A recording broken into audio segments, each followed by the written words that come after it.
The family of a 16-year-old boy stabbed to death in a London street have appealed to teenagers to stop carrying knives. Ben Kinsella was caught up in a fight early on Sunday and was the 12th teenager to be stabbed to death in the capital this year. Police say they're examining 2 knives found near the scene. His sister Brooke, who has acted in EastEnders, paid tribute to one of the kindest, gentlest and talented boys God has ever created. Yesterday we tragically lost not only a beautiful son and brother, but a true angel. Ben really was one of the kindest, gentlest and talented boys God has ever created. He had a heart of gold, and the love and joy he gave to everybody is proven by the vast number of people who have sent their condolences and prayers. We thank each and every one of you for supporting us through this difficult time. Footballer Joey Barton has pleaded guilty to assaulting a former teammate in a training ground row. Barton admitted the charge of assault causing actual bodily harm to Osman Darboe in May of last year when they were both playing for Manchester City.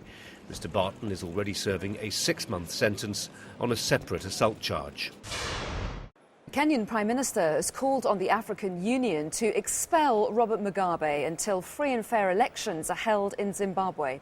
President Mugabe is attending the summit of African leaders in Egypt just days after putting himself back in power following his uncontested and violence-ridden election.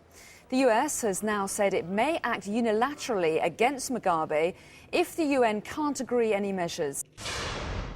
A British soldier killed in a mine explosion in Afghanistan on Saturday has been named as Lance Corporal James Johnson. The 31-year-old from the Royal Regiment of Scotland was killed while on patrol in Yashgagar. His death has taken the number of deaths this month to 13, the second highest death toll since operations began in 2001.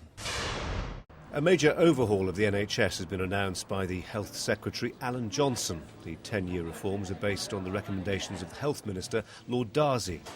His proposals include measures to end the postcode lottery of care, speed up approval of new treatments, and the introduction of so-called polyclinics, which have met hostility from doctors who say they'll bring the closure of hundreds of GP surgeries.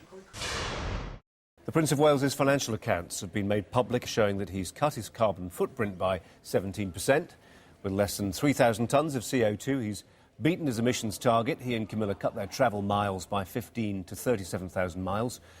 The Prince's income has increased by 7% to almost £16.5 million, nearly half of that spent on charitable and official work. The Spanish football team have arrived back home after being crowned Euro 2008 champions. The team's 1-0 win in Vienna ended a 44-year wait for a major trophy. They toured through Madrid in an open-top bus, and on Tuesday they'll be received by the Prime Minister. Also on sky.com/news, you can have your say on those stories and more in our comment section.